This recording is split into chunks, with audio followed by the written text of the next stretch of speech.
요한계시록 15장 1에서 8절 말씀입니다.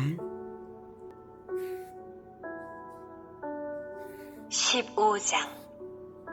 또 하늘에 크고 이상한 다른 이적을 보매 일곱 천사가 일곱 재앙을 가졌으니 곧 마지막 재앙이라.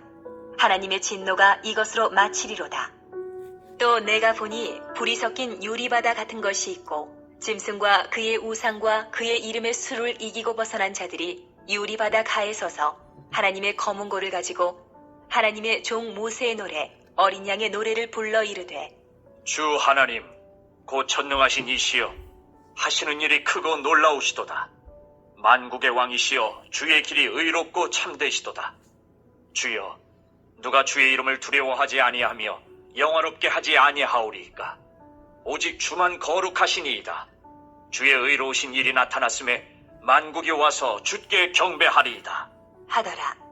또 이 일 후에 내가 보니 하늘에 증거 장막의 성전이 열리며 일곱 재앙을 가진 일곱 천사가 성전으로부터 나와 맑고 빛난 세마포 옷을 입고 가슴에 금띠를 띠고 내 생물 중에 하나가 영원토록 살아계신 하나님의 진노를 가득히 담은 금대접 일곱을 그 일곱 천사들에게 주니 하나님의 영광과 능력으로 말미암아 성전에 연기가 가득 차매 일곱 천사의 일곱 재앙이 마치기까지는 성전에 능히 들어갈 자가 없더라. 사랑하는 형제 여러분, 10월 19일 목요일 저녁 묵상에 오신 것을 환영합니다. 요한계시록의 요지는 그리스도의 등장으로 인해 도래할 대종말까지의 과정을 알리시는 것인데요. 결론적으로 불신 세상은 심판을 당하고 믿음을 지킨 교회는 영원한 임마누엘로 들어간다 이것인데, 세상에 대한 심판의 전체적인 구조는 3대 7중 재앙으로 집행이 됩니다. 일곱 인, 일곱 나팔, 일곱 대접의 3대 재앙인데요. 각각 7씩 7중 재앙이라는 것입니다. 6장부터 일곱 인의 재앙으로 심판이 집행되는데요. 봉인을 하나씩 떼실 때마다 재앙이 집행되고 6째 인까지 떼고서 7장에 삽경이 있어서 14만 4천의 하나님의 종들의 이마에 인이 쳐지고 아무도 능히 셀 수 없는 수의 백성이 하나님과 어린 양 그리스도의 구원을 찬양합니다. 그리고 8장에서 드디어 7째 인을 떼죠. 그러자 제단 불로 성도의 기도는 향이 되어 하나님께 올려지고 땅에는 제단 불이 재앙으로 쏟아졌습니다. 그리고 나팔의 재앙이 첫째부터 넷째까지 집행이 됩니다. 9장은 5째, 6째 나팔의 재앙, 그리고 7째 나팔 직전의 삽경이 10장, 그리고 그 10장은 요한이 작은 책을 먹었더니 내 입에는 꿀같이 다나 먹은 후에는 내 배에서 쓰게 되었다 했고요. 그리고 11장은 이제 42달 동안 이방인에게 성전이 짓밟히지만 하나님이 측량하신 보호 대상은 따로 구별됨을 알게 하셨고 1260일 동안 예언한 두 증인은 죽임당하지만 부활하여서 승천하고, 그리고 성 바벨론 성이죠. 예, 그 성은 세상은 무너집니다. 그리고 7째 나팔을 드디어 이제 부니까 천사들과 24장로들이 하나님의 심판의 완성을 찬양하며 하늘에 하나님의 성전이 열렸습니다. 11장에서 그렇게 하늘에 하나님의 성전이 열린 것 보여주고요. 이제 12장부터는 이 심판이 있기까지의 과정이 어떤 것인지를 확인시켜주는 마귀와 교회의 싸움이 드라마로 펼쳐져서 14장까지 계속됩니다. 땅에서는 해를 옷 입은 여자를 공격하는 용의 모습이 나오고요. 하늘에서는 미가엘 군대가 마귀 군대와의 전쟁이 있는데 마귀는 땅에 떨어집니다. 이 전쟁의 승리 비결은 믿음의 형제들이 어린 양의 피와 자기들이 증언하는 말씀으로써 이기는 것입니다. 13장은 마귀가 바다에서 한 짐승을 올라오게 하는데 사자, 곰, 표범을 닮은 10뿔 7머리의 괴물이 나왔어요. 세상 제국을 상징한 괴물인데 적그리스도라고 말할 수 있죠. 마귀가 세상의 정치 권력, 문화 권력, 종교 권력, 경제 권력을 사용하여서 교회를 박해한다라는 내용입니다. 그렇게 해서 오른손이나 이마에 짐승의 표를 받게 해서, 즉 마귀적 정체성과 소속감을 가지게 해서 그것을 가진 자들에게만 매매를 하게 하는 경제 권력으로 세상을 압제합니다. 그러나 그리스도인들을 압제하는 거죠. 자, 그러나 그 짐승, 즉 적그리스도는 불완전의 숫자인 666으로 상징되는 불완전한 존재임을 지혜자들은 알게 하십니다.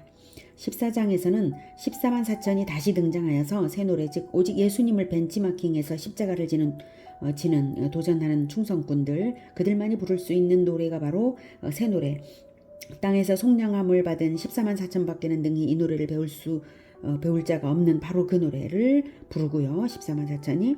그리고 천사는 그 14만 4천이 모든 민족과 종족과 방언과 백성에게 전할 영원한 복음으로써 심판의 시간이 드디어 이르도록 일하였음을 알게 하는 선포를 합니다. 그리고 큰 성 바벨론의 멸망을 선포합니다.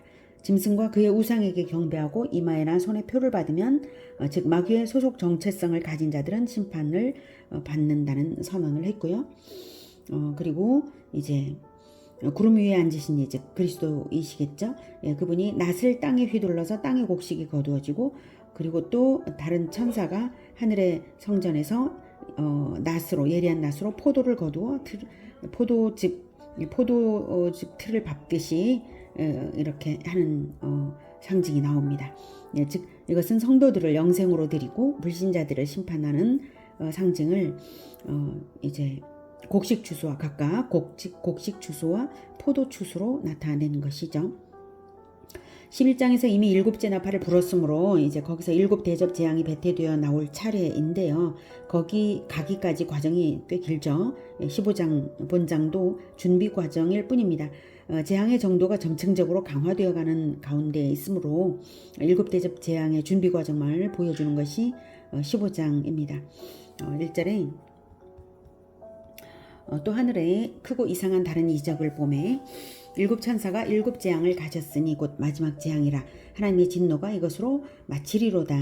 네, 이제 일곱 천사의 일곱 재앙, 즉 일곱 대접의 재앙을 쏟을 준비를 한 것을 크고 이상한 다른 이적이라고 표현을 했는데, 그렇게 표현하는 것은 지금까지와는 달리 마지막 재앙이며 그 파급력이 아주 커서 전 세계적이고 치명적이기 때문에 이런 표현을 한 것이고요. 지금까지는 성도들이 박해를 당하는 것도 함께 보여주었는데요. 이제는 그런 거 없어요. 이제는 앞으로는 재앙만을 보여줍니다. 지금까지는 일곱째 인의 재앙에는 일곱 나팔 재앙이 들어있었고, 일곱째 나팔 재앙에는 일곱 대접 재앙이 들어있었는데요. 이번 일곱 대접의 재앙 안에는 다른 것이 들어있지 않아요. 대접 재앙을 완전히 쏟아붓고 그 뒤에는 최후 심판이 따릅니다. 네, 그렇게 하기 위해서 아까 이제 불이 들어있는 유리바다를 건너온 사람들을 보여주신 거죠. 이미 건너왔어요.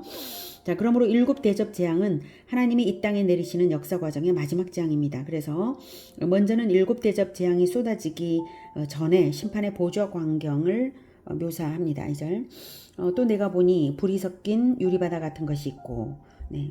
짐승과 그의 우상과 그의 이름의 수를 이기고 벗어난 자들이 유리바다가에 서서 하나님의 검은 고를 가지고 벗어났어요. 벗어난 자들.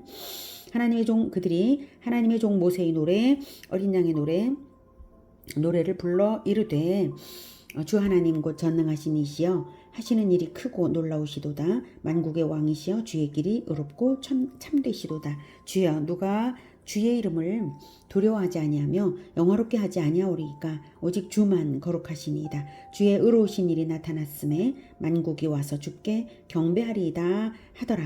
네. 여기 장면을 보면 불이 섞인 유리바다 같은 것이 있고, 유리바다 가에 서서 하나님의 종 모세의 노래, 어린 양의 노래를 불러요. 예. 출애굽기에 홍해를 넘어서 찬양하던 장면과 같죠. 자, 그러므로 불이 섞인 유리바다는 심판이냐 연단되어서 정결하게 되느냐를 판가름하는 관문과도 같은 것입니다. 홍해를 건너는 이스라엘 백성들은 이제 연단되어서 정결하게 되는 과정이 되었고, 홍해에 뛰어들었던 애굽의 기마부대는 수장되었잖아요. 그러니까 불이 섞인 유리바다라고 하는 것이 그런 의미를 주는 것입니다. 어떤 대상에게는 심판이 되고 어떤 대상에게는 정결하게 하는, 연단이 되는 그러한 관문이죠. 어린 양의 노래를 부를 줄 아는 자들, 즉 보혈의 공로에 힘입어 보혈의 강을 건너 대속받은 무리는 유리 같은 정결함을 입어서 찬양하게 되지만, 그렇지 않은 자들은 불심판에 빠져 죽는 바로 그 관문이죠. 어린 양의 노래를 부를 줄 아는 자들은 즉 짐승과 그의 우상과 그의 이름의 수를 이기고 벗어난 자들입니다. 네, 여기 2절에 나오죠. 13장에서 보면 땅에서 올라온 짐승으로 묘사된 거짓 선지자가 사람들로 하여금 바다에서 올라온 짐승으로 묘사된 적그리스도와 그 우상에게 경배하게 하는 일을 했어요. 경배하지 않는 자들을 죽이고요. 그러면서 짐승의 수 666을 받지 않는 자들에게 경제적 제재를 가했는데요. 그런 환란에서도 믿음을 저버리지 않은 자들, 그들이 바로 이 사람들입니다. 이들의 찬양의 내용은 의롭고 참되게 심판하여 주심을 찬양하는 것입니다. 찬양의 이유는 진리대로의 심판, 진리대로의 구원, 그것을 찬양하는 것입니다. 의롭고 참되심으로써 만국을 얻어 왕이 되시는 하나님을 찬양하는 것입니다. 즉 진리로서 자기들을 구원해서 나라를 삼으셨기 때문에 찬양하는 것입니다. 5절 이게 5절 또 2일 후에 내가 보니 하늘의 증거 장막의 성전이 열리며 구약시대 성막을 증거의 성막이라고도 불렀는데요. 그 의미는 뭘 증거하냐면 언약 백성, 언약 관계를 증명하는 거죠. 성막 안에는 법궤 즉 언약궤가 있어서 그 언약궤가 하나님과 언약 백성의 관계성을 증거해 주는데 그 언약궤 안에는 뭐가 있나요? 바로 십계명 두 돌판 율법서가 있습니다. 예, 마찬가지로 그 율법, 언약의 법 그것이 있는 자인가 없는 자인가가 중요합니다. 그것에 따라 심판이냐 아니면 연단이냐 판가름이 나죠. 자, 우리에게는 어디에 하나님의 언약이 있습니까?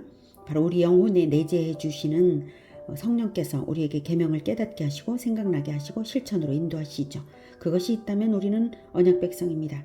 그것이 바로 우리의 언약궤에 좌정하신 하나님의 일입니다. 마지막 재앙들이 쏟아지기 전에 증거장막의 성전을 열어 보여주시는 것은 바로 마찬가지 우리에게도 우리의 영혼을 열어 여기에 언약의 말씀이 있다 라고 하면 우리는 증거장막의 성전과도 같은 자들이에요. 자, 아무튼 마지막에 이렇게 마지막 재앙들이 쏟아지기 전에 증거장막의 성전을 열어 보여주시는 것은 즉 언약에 근거하여서 심판을 하심을 나타내는 것입니다. 우리 영혼에 하나님의 계명 즉 예수 그리스도의 세 계명으로 함축된 그리스도의 법도가 우리 영혼에 없다면 증거장막이 없으므로 심판 가운데 있게 되는 것이고요. 우리 영혼에 언약 백성임을 증거할 만한 계명의 말씀이 늘 있고 우리를 계명 실천으로 인도하고 계시다면 우리는 언약 백성으로 입증된 것입니다. 증거의 장막이 열리고 거기서 나오는 것은 6절에 7재앙을 가진 7 천사가 나왔습니다. 언약에 근거하여서 심판이 집행된다는 뜻이죠. 맑고 빛난 세마포 옷을 입고 가슴에 금띠를 띠고 즉 7 대접을 쏟을 자들의 의복은 심판자의 권세를 받았음을 느끼게 합니다. 7절 내 생물 중에 하나가 영원토록 살아계신 하나님의 진노를 가득히 담은 금대접 7을 그 7 천사들에게 주니. 네. 여기서 내 생물은 하나님의 보좌를 지키는 수종자들인 영적 존재들입니다. 그들 중에 하나가 7 대접을 주었다는 것은 하나님의 심판을 보좌하는 존재들이므로 하나님께 그것을 받아서 전달한 것이죠. 그 금대접 7은 바로 영원토록 살아계신 하나님의 진노를 가득히 담은 것입니다.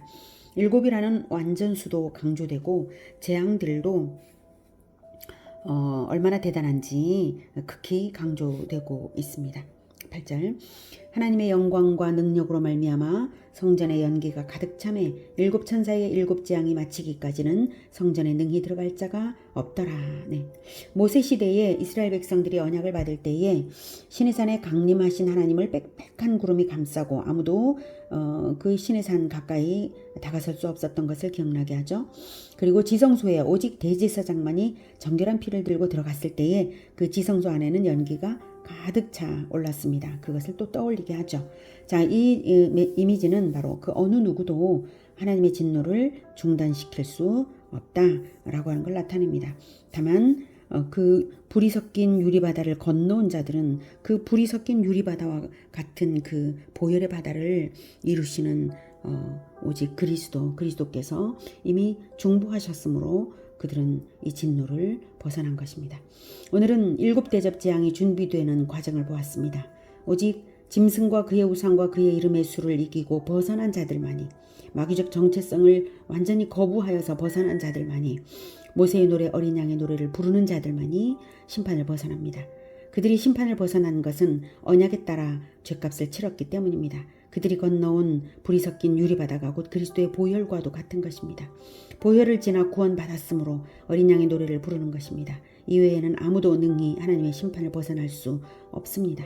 우리가 바로 보혈을 지나 성전에 도달하는 바로 그들임을 깊이 깨닫고 오직 어린 양의 노래를 끝까지 부르며 심판의 완성을 고대하며 찬양하며 나아가는 우리 모두가 되기를 기원합니다. 기도하겠습니다.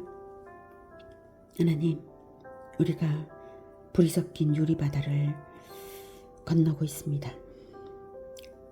늘 보혈로 우리를 덮어주시고 하나님께서 허락하시는 불같은 연단을 잘 인내하면서 건너가게 하여 주시옵소서.